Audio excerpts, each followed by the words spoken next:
ছোট থেকে বড় প্রত্যেক বাঙালিরই মাছের মধ্যে প্রিয় মাছটি হলো চিংড়ি। যদিও চিংড়ি মাছ নয়, তাও আমরা একে মাছের স্থানে বসিয়েছি। তারপর চিংড়ি মাছের যদি নিত্য নতুন পদ হয় তাহলে তো বলেই কথা নয়। নমস্কার বন্ধুরা, আমি Adrita. Welcome to my channel foodie life. আজকে তোমাদের সাথে শেয়ার করব চিংড়ি মাছের ভাপা। আশা করছি ভিডিওটি তোমাদের ভালো লাগবে। অবশ্যই ভিডিওটি শেষ পর্যন্ত দেখো। চিংড়ি মাছের ভাপা তৈরি করার জন্য মিক্সার গ্রাইন্ডারে পরিমাণ মতো জিরা, পোস্ত ও সর্ষে নিয়ে ভালো একটি ফাইন পেস্ট করে নিতে হবে। এরপর টমেটো, পেঁয়াজ ও লঙ্কারও পেস্ট করে নিতে হবে।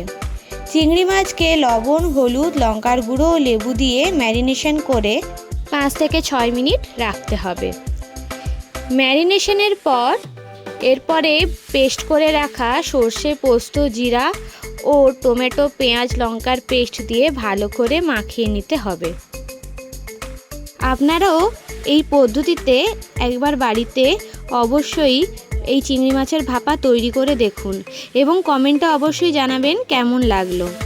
এখানে সমস্ত কিছু মাখিয়ে নেওয়ার পর এরপর পরিমাণ মতো সরষের তেল ও চিনি ওপর থেকে ছড়িয়ে নিয়ে আর একটু ভালো করে মাখিয়ে নিতে হবে। এই চিংড়ি মাছের ভাপার রেসিপিটা আমার দিদুনের এবং আজকে দিদুনি এই রেসিপিটা রান্না করছে। আশা করছি তোমাদের অবশ্যই এই রেসিপিটা ভালো লেগেছে। যদি ভালো লেগে থাকে অবশ্যই চ্যানেলটিকে আমার সাবস্ক্রাইব, লাইক, কমেন্ট এবং শেয়ার করে দেবে।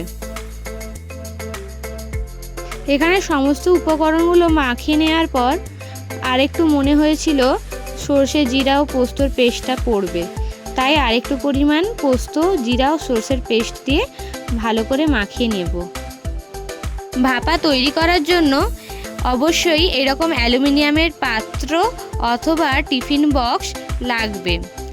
এখানে সমস্ত মশলা মাখিয়ে নেওয়ার পরে হালকা আঁচে 15 থেকে 20 মিনিট রেখে দেব এই পাত্রটিকে ঢাকা দিয়ে।